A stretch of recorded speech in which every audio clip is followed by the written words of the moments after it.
السلام عليكم daawadayaal kusoo dhawaada barnaamijkeena gorfaynta ciyaaraha qodobada barnaamijkeena aad ku daawan doontaan waxa kamida Ousmane Dembélé oo ku guuleystay abaalmarinta Ballon d'Or-ka Lamine Yamal oo mar labaad ku guuleystay abaalmarinta daayarka ugu fiican Donnarumma oo ku guuleystay abaalmarinta goolhayaha ugu fiican Victor Gyokeres oo ku guuleystay weeraryahankii ugu fiicnaa Paris Saint-Germain oo ku guuleysatay kooxda sanadka Luis Enrique oo loo magacaabay tababaraha sanadka Lionel Andres Messi oo iska falceliyay guushii taariikhiga ahayd ee Ousmane Dembélé Neymar oo si kula lagu falceliyay Rafinha iyo booska uu ku dhameystay mustaqbalka Vinicius ee Real Madrid oo waji kala yeeshay aabaha dhalay Lamine Yamal oo ka yaabiyay saxaafadda muxuu Ousmane Dembélé ka yiri markii ugu horeysay inuu ku guuleysto Ballon d'Or-ka Theo Walcott oo Arteta uga digay inuu garoonka hal mar wada geliyo laba ciyaartoy Rashford si dhab ah ayuu Manchester United u qiyaamay inuu ku bilownay weeraryahanka Francisca Ousmane Dembélé ayaa dhameystiray xilli ciyaareed cajiib ah kadib markii loo caleema saaray xidiga adduunka ugu fiican kuna guuleystay Ballon d'Or-ka Dembélé oo u saftay Paris Saint-Germain 59 kulan dhammaan tartamada oo dhan isagoo ku lug yeeshay 37 gool iyo 14 caawin wuxuu ahaa lafdhabarta Paris Saint-Germain iyo guulihii taariikhiga ah isagoo caawiyay kooxda inay ku guuleysato Liga 1ka Coupe France UEFA Champions League tartanka UEFA Champions League ayaa si gaar ah u iftiimiyay isagoo dhaliyay 8 gool isla markaana bixiyay 6 caawin waxaana kamid ah saddexleydii uu ka dhaliyay Stuttgart iyo goolal muhiim ah oo dhaliyay marxaladaha nus dhamaadka iyo bogbaxa isagoo hogaaminaya Paris Saint-Germain gool ka dhana Liverpool iyo Arsenal waxqabadkan ayaa u horseeday in loo doorto xidiga ugu fiican Champions League xilli ciyaareedka abaalmarinta Ballon d'Or-ka waxay xaqiijisay sumcadda Dembélé isagoo loo aqoonsaday mid kamid ah weeraryahanada ugu halista badan guud ahaan Yurub oo dhan isla markaana door weyn ku yeelan doona Paris Saint-Germain sanadada soo socda dhanka kale xidiga da'da yar ee Barcelona Lamine Yamal ayaa markii labaad ku guuleystay Copa Trophy abaalmarinta la guddoonsiiyay ciyaaryahanka ugu fiican adduunka ee daayarka guddiga abaalmarinta ayaa qiray bandhigiisii heer sare ahaa ee xilli ciyaareedkii 24-25 iyagoo ku tilmaamay inuu yahay hibada jiilka cusub iyo xidiga kamid ah kuwa ugu iftiimaya kubadda cagta caalamka tirakoobyada Yamal 55 kulan oo u saftay Barcelona dhammaan tartamada oo dhan 18 gool iyo 25 caawin kaalin muhiim ah ayuu ku lahaa hanashada saddexleydii gudaha ee Barcelona heerka caalami waxa uu caawiyay Spain inay ku guuleysato koob kaleento oo Yuruba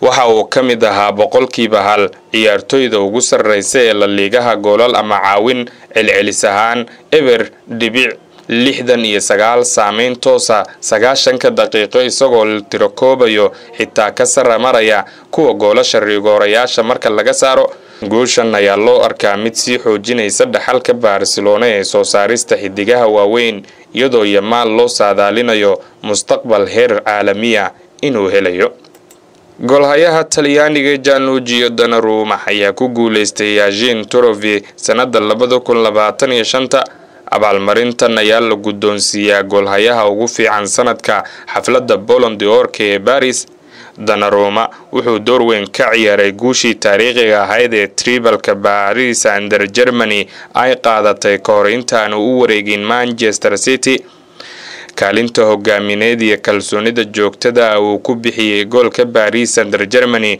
11 kulan oo shafaqiisa u ilaashtay Champions League kaliya badbaadina xilli adag iyo difaacitaankiisa heerka sare awoodda joogtada ee lagu tilmaamay goolhaya kamid ah kan ugu sarreeya kubadda cagta adduunka abaalmarintan ayaa xaqiijisay sumcaddii uu ku lahaa goolhayaha heerka caalami muddadii loo aqoonsaday ciyaaryahanka ugu fiican guud ahaan boortiyeriga ciyaaryahanka reer Sweden Victor Gyokeres ayaa ku guuleystay abaalmarinta Gerard Muller Trophy taasi oo loo guddoonsiiyo gooldhaliyaha ugu sarreeya kubadda cagta Yurub xilli ciyaareedkii tagay Gyokeres oo hadda u ciyaara Arsenal ayaa xilli ciyaareed cajiib sameeyay waxa uu dhaliyay 39 gool horyaalka Premier League isagoo u ciyaaraya Sporting Lisbona halka uu ku darsaday 3 gool oo Premier League kadib markii uu ku biiray Arsenal wadar ahaan 42 gool ayuu dhaliyay dhammaan tartamada oo dhan, taasi oo ka dhigan gooldhaliyaha ugu sarreeya Yurub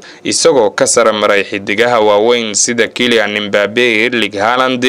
waxqabadkiisa ayaa waxaa ka mid ahaa 4 gool oo uu ka dhaliyay kooxda Botovas, taasi oo ka dhigtay gooldhaliyaha shisheeye ee labaad ugu goolasha badan taariikhda Sporting Lisbona. sidoo kale waxa uu 3 ley ka dhaliyay Manchester City tartanka UEFA Champions League, taasi oo muujisay inuu wax qabsan karo marxaladaha ugu sarreeya ee kubadda cagta. Gyökeres ayaa sidoo kale ku guuleystay xidiga sanadka ee Premier League kabta dahabka markiisii labaad ee xiriira, isagoo cadeeyay joogteynta awoodiisa. markii uu ku biiray Arsenal, Gyökeres waxa uu sii watay qaab ciyaareedkiisa gooldhalinta, isagoo si weyn uga qayb qaatay weerarka kooxda cusub.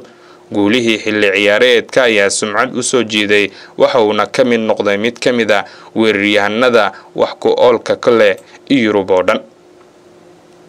kooxda Paris Saint-Germain ayaa lagu sharfay abaalmarinta Manis Club of the Year xafladii Ballon d'Or iyadoo loo aqoonsaday guulaha taariikhiga ay gaareen xilli ciyaareedkii la soo dhaafay. Paris Saint-Germain ayaa qaaday 3 ley taariikhiya kadib markii ay ku guuleysteen Ligue 1, Coupe de France iyo Champions League xilli ciyaareedkii dhamaaday. xidigaha muhiimka ee kooxda sida Ousmane Dembele iyo Achraf Hakimi ayaa door weyn ka qaatay xilli ciyaareedka cajiibka ee Paris, iyadoo si joogto ah u muujisay qaab ciyaareedkeeda heerka sare ee tartamada. abaalmarintan ayaa muujinaysa kaalinta Paris Saint-Germain ee awoodeeda weyn ee Yurub ay kaga jirto, iyadoo lagu abaalmariyay guulihii ay soo qaateen xilli ciyaareedkii la soo dhaafay. tababaraha Paris Saint-Germain Luis Enrique ayaa ku guuleystay abaalmarinta tababaraha ragga ee sanadka, taasi oo lagu maamuusay hogaamintiisii heerka sare ee xeeladihiisii caqliga badnaa ee xilli ciyaareedka. Enrique ayaa Paris Saint-Germain ku hogaamiyay tribalka taariikhiga, wuxuuna si weyn ugu guuleystay maareynta kooxda xidiga badan oo caan ay ka buuxaan, isagoo isku dheelitiray kooxda isla markaana hirgeliyay qaab weerar hal abuur leh. xidigaha uu sida gaarka uga faa'iideystay waxaa ka mid ah Achraf Hakimi iyo Ousmane Dembele, isagoo hubiyay in kooxdu ay dhanka heerka sare ee tartamada waaweyn ay ka qayb qaadato. abaalmarinta ayaa ka turjumaysa ixtiraamka ballaaran ee Luis Enrique uu ku kasbaday guulihii iyo xirfadiisii ciyaareed ee kula xilli ciyaareedka la soo dhaafay. dhanka kale, kabtaanka Argentine Lionel Andres Messi ayaa ka hadlay guushii Ousmane Dembele iyo Ballon d'Or kaasi oo ku garaacay garabka weerarka Lamine Yamal. Messi ayaa sheegay inuu aad ugu faraxsan yahay xidiga Faransiiska, wuxuuna ku bogaadiyay guushiisa. labada ciyaaryahan ayaa horey ugu wada ciyaaray Barcelona. Dembele ayaa habeenkii Isniinta lagu dhawaaqay ku guuleysiga Ballon d'Or xafladii ka dhacday Théâtre de Chilette ee magaalada Paris, wuxuuna ka sare maray Yamal oo kaalinta labaad soo galay iyo Vitinha oo ku dhameystay kaalinta saddexaad. kadib guushaasi, Ousmane Dembele ayaa bartiisa Instagram-ka ku qoray: farxad badan, sharaf iyo shucuur, riyo rumowday, waad mahadsantihiin dhammaantiin kuwii garab istaagay, ayuu markaas yiri. Messi ayaa ka jawaabay qoraalkaasi oo yiri: Ousmane weyne, hambalyo, aad ayaan ugu faraxsanahay guushaada, waad u qalantaa, ayuuna ku soo gaabiyay hadalkiisa.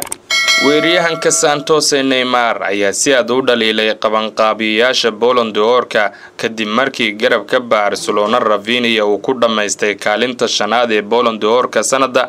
xidiga 33 sano jirka ayaa si cad u muujiyay sida uga xun yahay natiijada, isagoo booska 5aad ee Rafinha ku tilmaamay kaftan weyn. waxaa xusid mudan Ousmane Dembele uu ku guuleystay Ballon d'Or isagoo ka hormaray Yamal habeenkii Isniinta. dhanka kale, Rafinha ayaa galay kaalinta 5aad isagoo ka gadaal maray Ousmane Dembele, Lamine Yamal, Vitinha iyo Mohamed Salah. Neymar oo horey ugu ciyaaray Paris ayaa bartiisa bulshada ku muujiyay caro, waxa uuna yiri: Rafinha inuu booska 5aad galo waa kaftan xad dhaafa. Rafinha ayaa xilli ciyaareed cajiiba la qaatay Barcelona, isagoo ka caawiyay kooxda ay ku guuleysato horyaalka La Liga iyo Copa del Rey. weeraryahankii hore ee Leeds United ayaa ahaa xidiga ugu muuqda ee Barca xilli ciyaareedkii hore, isagoo qayb ka qaatay 56 gool, 57 kulan oo u saftay dhammaan tartamada oo dhan kooxda Blaugrana. heshiiska Vinicius Junior Real Madrid ayaa galay waji cusub kadib markii El Gironquita ay shaacisay in kooxda aysan waxba ka bedeli doonin mowqifkeeda wadahadalada sida barnaamijka Isbaanishka lagu sheegay. haddii weeraryahanka Brazil uu aqbalo shuruudaha miiska saaran wuxuu heshiiskii ku kordhin doonaa waqti dheer, haddii kalena Madrid diyaar bay u tahay inay fasaxdo xitaa lacag la'aan marka qandaraaskiisa uu dhacayo sanada 2027. wadahadalada cusboonaysiinta ayaa haatan si buuxa u istaagay, mana jiraan kulamo qorsheyna ama horumar la filayo toddobaadyada soo socda. ila ku dhow kooxda ayaa sheegaya inaysan jirin rabitaan dheeraada loo hayo in wax lagu tanaasulo, waxaana Madrid aysan ka walwalsanayn inay lumiso mid ka mid ah xidigaha ugu waaweyn iyagoo aan helin wax lacag oo ay ku bedelanayaan. xaaladan adag waxay ka turjumaysaa xiisada ka taagan Vini mustaqbalkiisa. wadahadalada bilowday horaantii sanadkan ayaa si dhaqso leh u istaagay kadib markii weeraryahanka uu dalbaday mushaaraad ku dhow 30 milyan oo ay sanadkii ku jiraan gunooyin, halka Madrid aysan diyaar u ahayn inay dhaafsiiso 20 milyan. xidiga 25 sano jirka ayaa sidoo kale dareemay inuusan ku qanacsanayn siyaasadda macallimo Alonso, isagoo si ka badan sidii hore loo bedelayo ama kursiga kaydka loo dhigayo. inkastoo xiisada ay ka imaanayaan dalal kale gaar ahaan Saudi Arabia oo uu ku jira fariin Madrid cad shuruudo cusub ma jiri doonaan, wadahadalada degdega lama qaban doono, wax tixgelin gaarana lama siin doono. qandaraaska Vini waxa uu dhacayaa sanada 2027, taasi oo ka dhigan in 2 sano oo kale inta ay weli u harsan yihiin, balse waqtiga labada dhinac waxay ku xayiran yihiin ismaandhaaf aan lahayn calaamad muujinaysa in la tanaasulayo. aabaha dhalay Lamine Yamal ayaa muujiyay niyad jab uu ka qabo natiijada codbixinta Ballon d'Or-ka. garabka Barcelona ayaa galay kaalinta labaad ee abaalmarinta ciyaaryahanka ugu wanaagsan xilli ciyaareedkii hore, iyadoo abaalmarintu ku guuleystay garabka Paris Saint-Germain Ousmane Dembele. ma ahan dhac, balse waa dhaawac niyadeed waxa dhacay caawa. Lamine Yamal waa ciyaaryahanka ugu wanaagsan dunida cagta shaki la'aan, mana oranayo sababtoo ah waa wiilkayga. wuxuu u ciyaaraa heer aan cid kale la tartami karin. waxa dhacay waa wax la yaab leh. sanadada soo socda Ballon d'Or-ka waxa qaadi doona xidig Isbaanish ayuu markaasi ku sii daray aabaha dhalay Lamine Yamal. guuleystaha Ballon d'Or-ka Ousmane Dembele ayaa amaanay tababarihiisa Luis Enrique iyo saaxiibadiisa Paris Saint-Germain isagoo dib u milicsaday safarkiisii xilli ciyaareedka. waxaana nasiib u yeeshay inaan haysano tababare sida Luis Enrique oo ii cadeeyay mar walba. waxaan weli dhiirigelin ka haystaa isaga xilli ciyaareedkan. waxaan rajeynayaa inaan dib ugu nooleeyo wixii dhacay xilli ciyaareedyadii hore. sida uu tababarahu u dhaho, wax walba muhiim ay u yihiin guulaha kooxeed. shaqadaadu waa inaad diiradda saartaa kooxda. haddii lagu abaalmariyo shakhsiyan waa wax wanaagsan. isagoo la hadlay caqabadaha uu la kulmay intii uu ciyaaryahanka ahaa, Dembele ayaa yiri, waxaan soo maray waqti adag oo badan xirfadayda, laakiin waa wax caadi ah. waxaan awooday inaan adkaado caqabadahaasi oo dhan. nasiib darro dhammaan ciyaartoyda iyo tababarayaasha ma aysan imaan karin halkan. tani waxay xirtay xilli ciyaareedka 24-25 oo qurux badnaa oo hogaamiyay kubadda cagta adduunka. waxaan isku dayi doonaa inaan mar kale inta ku celiyo arrinkan. mar uu ka hadlay abaalmarinta Ballon d'Or-ka naftiisa, Dembele waxa uu yidhi, wax kasta ayaan ku faanayaa. waa waxaan caadi ahayn in lagu guuleysto abaalmarin sidan oo kale. waa dadaal kooxeed. ciyaartoyda iyo kooxda ayaana igu dhigay inaan gaaro heerkan. ma rabin inaan ooyo, laakiin way ugu adkaatay. ma ahayn wax qorshaysan, laakiin waa sidaasi oo ay tahay. ilaa iyo dhammaadka ma ogeyn cidda ku guuleysan doonta. inkastoo aan isku dayay inaan ogaado, haddana cid ka tirsan kooxda iima sheegin. habeenkan waa qurux badan yahay, laakiin waxaan na dhaawacay guuldaradii aan kala kulannay Marseille, ayuu markaasi yidhi Ousmane Dembele. weeraryahankii hore ee Arsenal Theo Walcott ayaa ku booriyay Mikel Arteta inuusan garoon ka wada keenin 2 ciyaaryahan oo qaddaxa Isbaanishka ah, Martin Zubimendi iyo Mikel Merino. Walcott ayaa sheegay in 2 ciyaaryahan qaab ciyaareed ahaan ay isku eg yihiin, isla markaana ay isku dhex milmayaan marka ay garoonka ku wada jiraan.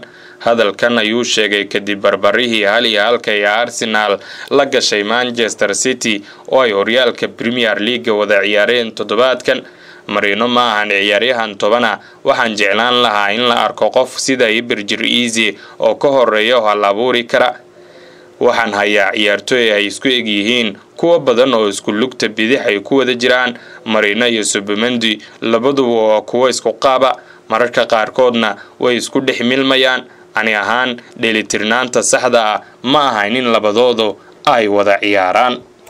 Haliga qadka dhexe Manchester United Paul Scholes ayaa si adag u dhiilaylay weeraryahanka bidixda ee Barcelona Marcus Rashford kadib markii uu 2 gool ka dhaliyay Newcastle. Shaki kuma jiro Rashford inuu leeyahay hibe cajiiba, wuxuu muujiyay ciyaaraha waaweyn sida Newcastle. Goolkiisa labaad wuxuu ahaa mid heer sare, laakiin aan shakhsi ahaan way uga adag tahay inaan dhab ahaantii la dabaaldego isaga sababtoo ah dabeecadiisa. Markii uu United ka tagay, aniga waxaan u arkay dhaqankiisa mid ceeba. Haddii tababaraha iskhilaafaan waa wax dhici kara, balse waxa uu wacneyd inuu qiimeeyay 80 milyan oo taageerayaal oo garoonka ku daawasho taga. Intee jeer ayaan aragnay isagoo u soconaya sidii qof aan xiiseynaynin kooxda. Waxaan u arkay inuu dhab ahaantii qiyaamay Manchester United. Haddii aad hal mar qiyaanto waad ku celin doontaa. xitaa Barcelona ayaa ku arkaysa calaamado la mida, mararka qaarna waa inuu diidaa inuu dib u soo ordo ama kooxda uu shaqeeyo. taasi Barcelona muddo dheer kama qarsooni doonto. Marcus Rashford ayaa 2 gool u dhaliyay Barcelona kulankii furitaanka wareegga kooxaha ee Champions League ay kaga adkaadeen Newcastle United. xagaagan ayuuna ama xilli ciyaareedka ugu biiray Barcelona isagoo kaga yimid Manchester United. heshiiskan ayaana waqti ikhtiyaar iibsiga ku darsan. Rashford ayaana 2 gool iyo 2 caawin sameeyay 3 kulan ee ugu dambeeyay oo u ciyaaray kooxda Catalonia.